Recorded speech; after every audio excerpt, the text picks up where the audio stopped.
അനുമോദനത്തിന് സംഘടിപ്പിച്ച ചടങ്ങിൽ വെച്ച് കുട്ടികളെ അപമാനിച്ചാൽ എന്താകും അവസ്ഥ? അതും കേരളത്തിൽ മന്ത്രി പദവിയൊക്കെ വഹിച്ചിരുന്ന ഒരാൾ. പാലക്കാട് മണ്ണാർക്കാടാണ് ഈ സംഭവം നടന്നത്. അനുമോദനം ഏറ്റുവാങ്ങാൻ സ്റ്റേജിലെത്തിയ കുട്ടികളെ മുൻ ഉന്നത വിദ്യാഭ്യാസ മന്ത്രി KT ജലീലാണ് അപമാനിച്ചു വിട്ടത്. മണ്ണാർക്കാട് നഗരസഭയിലെ 19, 20, 22 വാർഡുകളിലെ വിജയോത്സവം പരിപാടിയിലാണ് അങ്ങേയറ്റം അപലപനീയമായി ഈ സംഭവം നടന്നത്.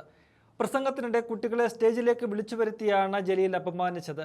ഒരു കുട്ടിയോട് ഹിന്ദിയിൽ അഡ്രസ്സ് എഴുതാൻ ആവശ്യപ്പെട്ടു. അക്ഷരത്തെറ്റ് കണ്ടപ്പോൾ ജലീൽ പരസ്യമായി കളിയാക്കുകയും ആ കുട്ടിയുടെ ചെവിക്ക് നുള്ളുകയും ചെയ്തു. ഇന്നത്തെ കാലത്ത് അധ്യാപകർക്ക് പോലും കുട്ടികളെ ദേഹോപദ്രവം നടത്തി ശിക്ഷിക്കാനുള്ള അധികാരമില്ല. അപ്പോഴാണ് നാടിന് മാതൃകയാകേണ്ട ഒരു പൊതുപ്രവർത്തകൻ ഇത്തരത്തിലുള്ള ഷോ കാണിച്ചിരിക്കുന്നത്. ജലീലിന്റെ നടപടിക്കെതിരെ ഇതിനോടകം വലിയ വിമർശനങ്ങളാണ് ഉയരുന്നത്. മുസ്ലിം ലീഗിന്റെ വിദ്യാർത്ഥി സംഘടനയായ MSF ജലീലിനെതിരെ രംഗത്തെത്തിക്കഴിഞ്ഞു. കുട്ടിയെ ശാരീരികമായി ഉപദ്രവിച്ചത് ബാലാവകാശ ലംഘനമാണെന്നും ജലീലിനെതിരെ ബാലാവകാശ കമ്മീഷൻ കേസെടുക്കണമെന്നുമുള്ള ആവശ്യം ശക്തമാവുന്നു. മണ്ണാർക്കാട് കാണിച്ച ഷോയ്ക്ക് ജലീൽ മാപ്പ് പറയണമെന്നും MSF ആവശ്യപ്പെടുന്നുണ്ട്. ജലീൽ വിദ്യാർത്ഥികളെ അപമാനിക്കുന്ന വീഡിയോ സോഷ്യൽ മീഡിയയിൽ പ്രചരിക്കുകയാണ്. കുട്ടികളെ അപമാനിച്ചാണോ അനുമോദിക്കുന്നത് എന്ന ചോദ്യമാണ് ഇത് കാണുന്നവരെല്ലാം ഉയർത്തുന്നത്. ജലീലിന്റെ പെരുമാറ്റം കുട്ടികളുടെ ആത്മാഭിമാനത്തെയും മാനസികാരോഗ്യത്തെയും ബാധിക്കുമെന്ന കാര്യത്തിൽ സംശയമില്ല. തെറ്റ് ചൂണ്ടിക്കാട്ടി കുട്ടികളെ തിരുത്തുന്നതിന് പകരം അവരെ പരസ്യമായി വിചാരണ ചെയ്യുന്നത് പോലുള്ള പ്രവൃത്തികൾ ശരിയല്ല എന്ന് തിരിച്ചറിയാനുള്ള ബോധം അധ്യാപകൻ കൂടിയായ മുൻ ഉന്നത വിദ്യാഭ്യാസ മന്ത്രിക്ക് ഉണ്ടായില്ല എന്നതാണ് ഏറെ ഖേദകരം.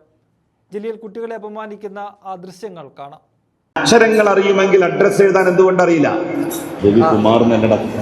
രവി കുലാർ എഴുതിക്കുന്നത് എന്താ?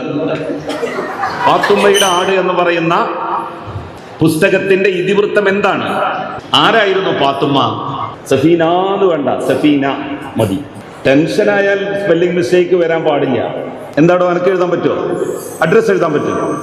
ഉറപ്പാണോ? ഇതിലൊന്നും എഴുത്. അഡ്രസ് എഴുതാൻ അറിയില്ല. എടോ, അഡ്രസ് എഴുതാൻ അക്ഷരങ്ങൾ അറിയുമെങ്കിൽ അഡ്രസ് എഴുതാൻ എന്തുകൊണ്ട് അറിയില്ല? രവി കുലാർ എഴുതിക്കുന്നത് എന്താ? ഹിന്ദിയിൽ A+ കിട്ടിയിട്ടുള്ള കുട്ടികൾ ഒന്ന് സ്റ്റാൻഡപ്പ്. എവിടെ? എനിക്ക് കിട്ടിയിട്ടില്ലേ? ഹിന്ദിയിൽ കിട്ടിയിട്ടില്ല അല്ലേ?